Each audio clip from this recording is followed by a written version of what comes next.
السلام علیکم میرے پیارے پیارے ریڈرز، آج ہم پڑھنے لگے ہیں منزل جنون ناول کی قسط نمبر 5۔ یہ میرا پہلا ناول ہے اور میں نے اپنی طرف سے پوری کوشش کی ہے کہ آپ سب کو پسند آئے۔ پلیز اپنی رائے کا اظہار کمنٹس میں ضرور کیجیے گا۔ آپ سب کے خیالات میرے لیے بہت اہم ہیں۔ شکریہ۔ تو اب ہم شروع کرتے ہیں منزل جنون از عائشہ رانا، ایپیسوڈ نمبر 5۔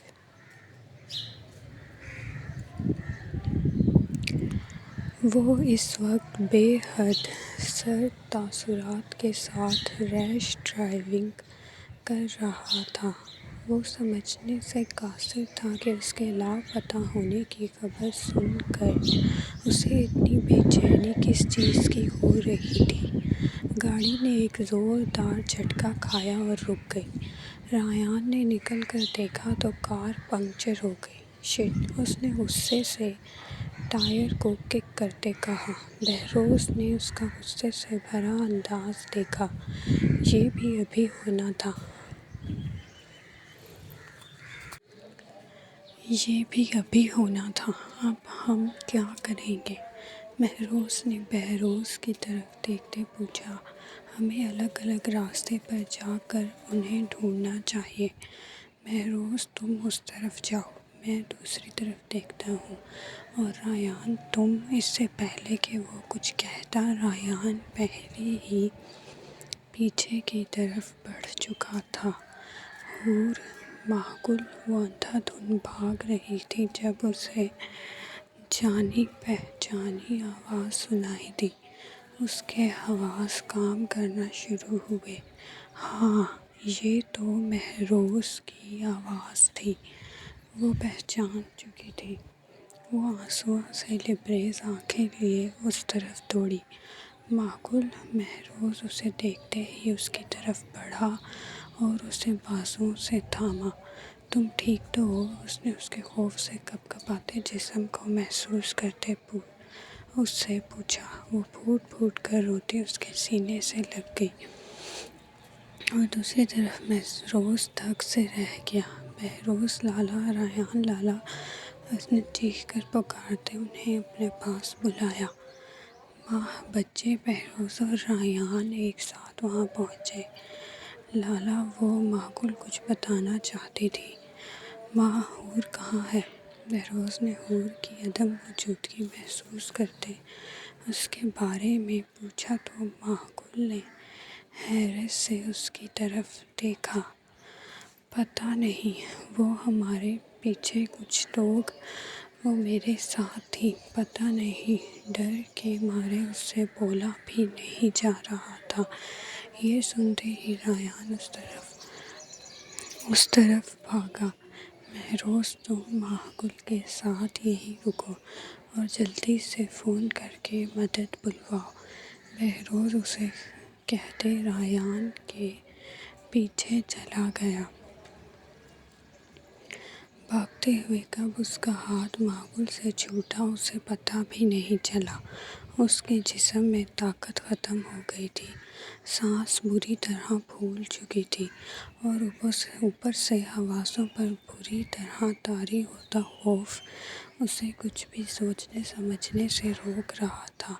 اس کا دماغ مفلوج ہو رہا تھا۔ اسے اپنے پیچھے ان کے قدموں کی آوازیں سنائی دے رہی تھیں اور ساتھ میں بیہودہ فکرے جو اس کی جان نکال رہے تھے۔ اس کا پیر بڑے سے پتھر میں اٹکا جو اسے اندھیرے کے باعث… اس کا دماغ مفلوج ہو رہا تھا۔ اسے اپنے پیچھے ان کے قدموں کی آوازیں سنائی دے رہی تھیں، ساتھ میں بیہودہ فکرے جو اس کی جان نکال رہے تھے۔ اس کا پیر بڑے سے پتھر میں اٹکا جو اسے اندھیرے کے باعث نظر نہیں آیا تھا اور وہ اوندھے منہ زمین پر گری۔ اس کے منہ سے بے اختیار ایک چیخ نکلی۔ اس کے پیر پر شاید زخم آیا تھا۔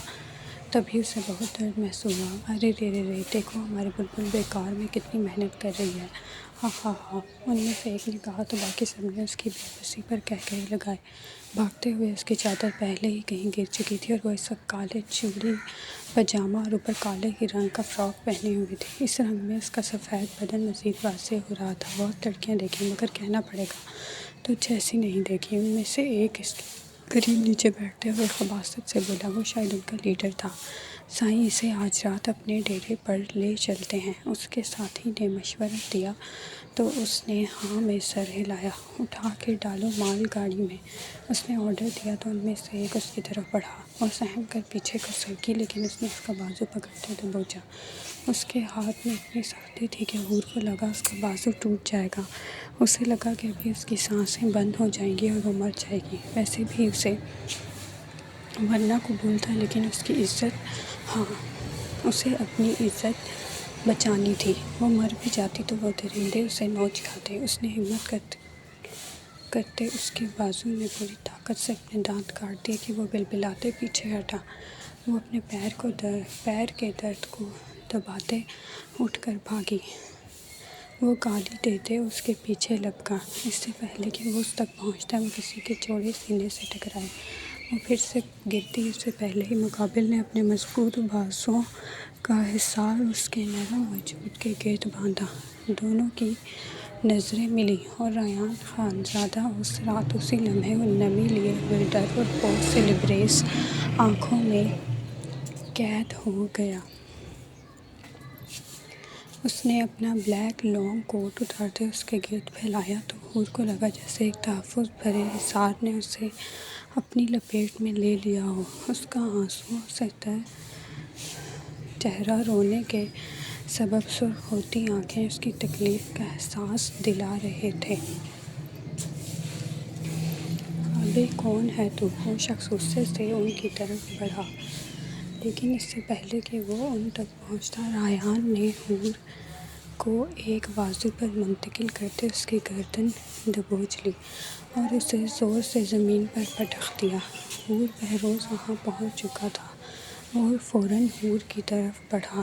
لالا اس کے حلق سے بمشکل آواز نکلی اور ساتھ ہی وہ بے ہوش ہو گئی۔ اتنا سب کچھ واقعی اس کی برداشت سے باہر تھا۔ ریحان وہاں نیا تھا، اس لیے وہ لوگ اسے پہچان نہیں پائے تھے، مگر بہروز کو اس علاقے میں ہر کوئی جانتا تھا۔ یہ تو بہروز خانزادہ ہے، جان پیاری ہے تو بھاگو یہاں سے۔ ان میں سے ایک نے کہتے وہاں سے بھاگنا چاہا تو بہروز ایک ہی جست میں اس تک پہنچا اور ایک زوردار لات اس کے پیٹ میں ماری کہ وہ دودھ جا گرا۔ میری بہنوں پہ بری نظر ڈالنے والوں کا میں کیا حال کرتا ہوں اب تم دیکھو گے۔ وہ دھاڑتے ہوئے ان سب پہ ٹوٹ پڑا۔ وہ اکیلا ہی ان سب کے لیے کافی تھا۔ وہ سب ایک منٹ میں ہی ادھ موئے ہو گئے۔ ہمیں معاف کر دو، ہمیں نہیں پتہ تھا، وہ اب باقاعدہ منتیں کر رہے تھے۔ بہروز نے پیچھے مڑ کر حور کی طرف دیکھا۔ اسے ریحان گود میں اٹھا چکا تھا اور اس کا سر اس کے کندھے پر تھا۔ حور کو ڈاکٹر کے پاس لے کر جانا ہوگا، تم جاؤ یہاں سے، میں انہیں پرانی حویلی لے کر جا رہا ہوں۔ ریحان نے ان سب پر ایک سرد نظر ڈالی اور وہاں سے مڑ گیا۔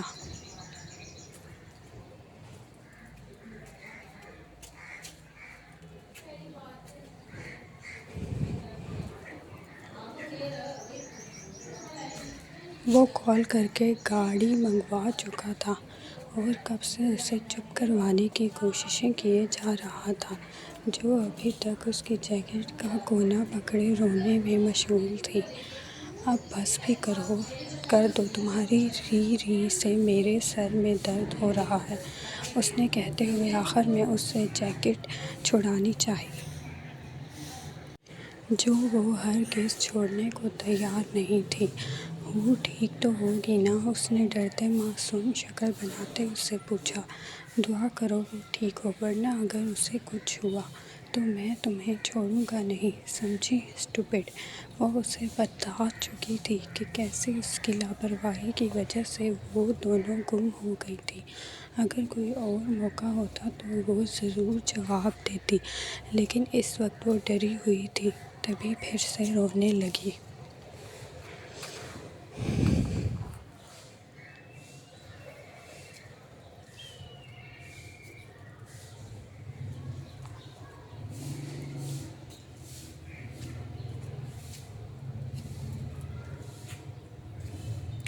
ڈاکٹر اس کا چیک اپ کر کے باہر نکلی تو سب کھڑے ہوئے۔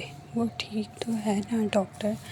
مہاگل نے پوچھا۔ پریشان ہونے کی بات نہیں ہے، وہ اسٹریس کی وجہ سے بے ہوش ہو گئی تھی۔ اس کے لیے میں نے دوائیاں لکھ دی ہیں اور ان کے پیر پہ زخم آیا تھا، میں نے بینڈیج کر دی ہے۔ انہیں 1 گھنٹے تک ہوش آ جائے گا۔ اور ہاں، آپ لوگ کوشش کیجیے گا کہ جتنا ہو سکے انہیں خوش رکھیں۔ ڈاکٹر پروفیشنل انداز میں کہتی وہاں سے چلی گئی۔ بہروز وہاں پہنچ چکا تھا اور وہ لوگ بی جان کو اطلاع دے چکے تھے کہ وہ دونوں مل گئی ہیں، اور انہیں یہی بتایا تھا کہ وہ بس راستہ بھول گئی تھیں، کیونکہ اگر وہ پوری بات بتاتے تو یقیناً بی جان ان کے گھر سے نکلنے پر بھی پابندی لگا دیتی، اور بی جان نے حویلی میں سب کو یہی بتایا تھا کہ وہ ڈیرے پر بہروز کے ساتھ ہیں اور اس کے ساتھ ہی واپس آئیں گی۔ اس کے ساتھ ہی انہوں نے نوری اور کریم کو بھی اچھے سے سمجھا دیا تھا۔ مہاگل بچے، مجھے تم سے یہ امید بالکل نہیں تھی۔ تمہیں اندازہ بھی ہے کہ آج عمر کے ساتھ کیا ہو سکتا تھا اگر ہم وقت پر نہ پہنچتے تو؟ بہروز نے مہاگل کو ڈانٹا تو مہاگل کا سر شرمندگی سے جھک گیا۔ واقعی ہو نے اسے کتنا منع کیا تھا، مگر اس نے سنا ہی نہیں۔ آئی ایم سوری لالا، اس نے سر جھکا کر کہا تو بہروز کو بے اختیار اس پر بہت پیار آیا۔ اس نے گہری سانس بھرتے اسے اپنے ساتھ لگایا۔ آئندہ اگر کہیں بھی جانا ہو تو مجھ سے کہنا، میں خود لے کر جاؤں گا، لیکن اکیلے بالکل نہیں، یہاں ہمارے بہت سے دشمن ہیں مہاگل۔ اس نے پیار سے سمجھایا تو مہاگل نے ہاں میں سر ہلایا۔ شاباش میری جوزی، بہروز نے ہمیشہ کی طرح اسے پیار سے بلایا۔ بہروز جو اس کی اچھے سے کلاس لگنے کا انتظار کر رہا تھا، وہ حیرت سے اس لومڑی کو دیکھ رہا تھا۔ اگر اس کی جگہ میں ہوتا تو ایسی غلطی کرنے پر لالا مجھے الٹا لٹکا دیتے، اس نے جلے دل سے سوچا۔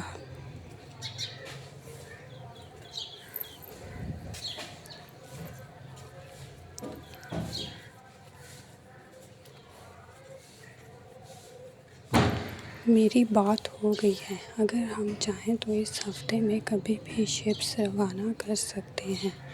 اب تم بتاؤ کہ کرنا کیا ہے؟ گریٹو نے اسے خبر سناتے آخر میں سوال کیا۔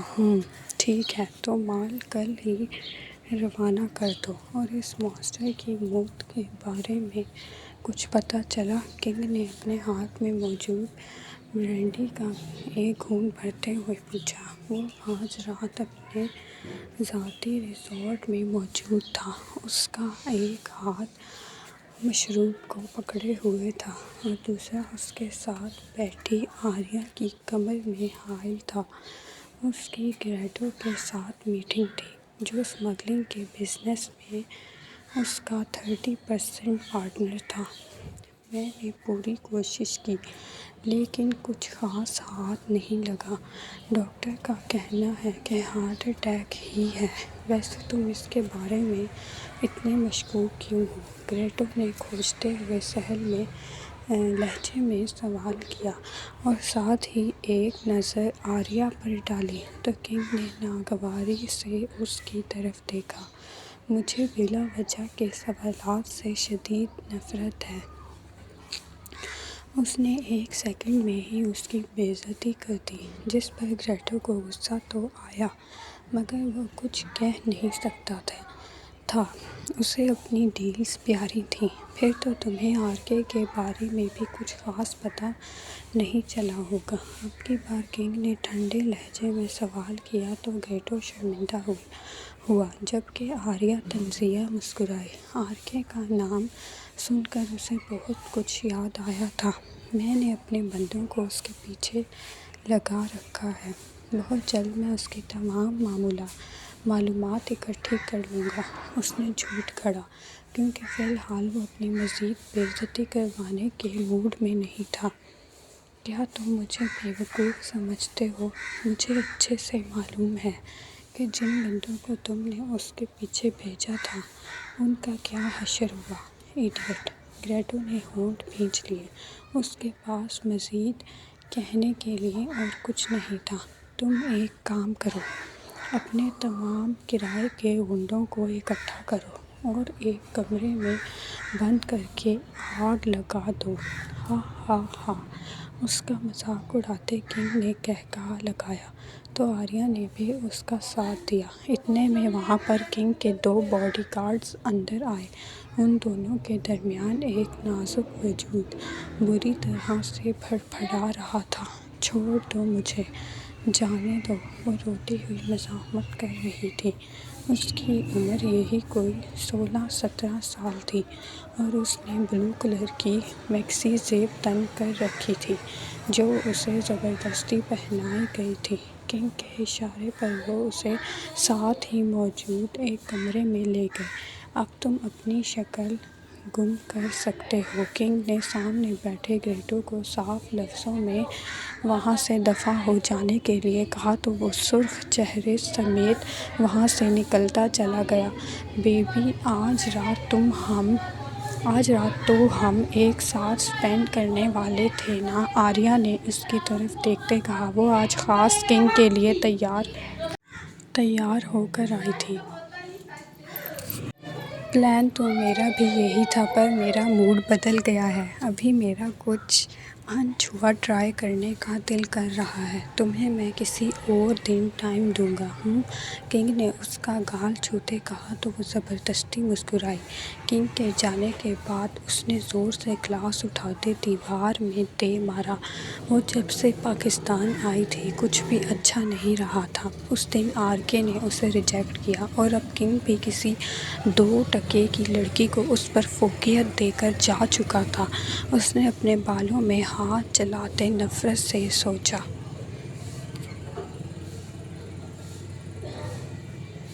انکل پلیز مجھے جانے دیں، مجھے اپنے گھر جانا ہے۔ اس نے اپنے سامنے 40 سال کے آدمی کو دیکھتے منت کی۔ کنگ نے اس کی بات پہ مسکراتے مڑ کے دروازے کا لاک لگایا۔ وہ آگے بڑھا اور اپنا کوٹ اتار کر صوفے پر پھینکا۔ وہ اس کی طرف اپنی نظریں لیے بڑھا۔ اسے اپنے نزدیک آتے دیکھ اس نے وہاں سے بھاگنا چاہا تو کنگ نے پیچھے سے اس کے بال دبوچے۔ کہاں بھاگ رہی ہو میری چڑیا؟ کہتے ساتھ اس نے ایک زوردار اس کے گال پر رسید کیا کہ وہ بیڈ پر اوندھے منہ گری۔ اس کا ہونٹ پھٹ چکا تھا اور اس کا دماغ ایک پل کو سن پڑ گیا۔ آج کے بعد تم بھاگنے لائق بھی نہیں رہو گی۔ وہ اسے سیدھا کرتے اس پر جھکا۔ اس نے بری طرح سے چیختے ہاتھ پیر چلائے۔ وہ اسے خود سے دور رکھنا چاہتی تھی۔ کنگ نے اسے دیتے اس کے دونوں قابو کیے اور 3-4 ایک ساتھ اس کے دائیں بائیں گال پر اس کے چہرے پر انگلیوں کے نشان چھپ چکے تھے۔ وہ کم عمر تھی اور بھوکی پیاسی بھی۔ اس کی مزاحمت دم توڑنے لگی اور اس رات پھر سے بڑی بے رحمی سے ایک نازک پھول کو مسلا گیا، اس کی اگیری گئی اور اس دوران اس کی چیخیں اس ساؤنڈ پروف کمرے میں دب کر رہ گئیں۔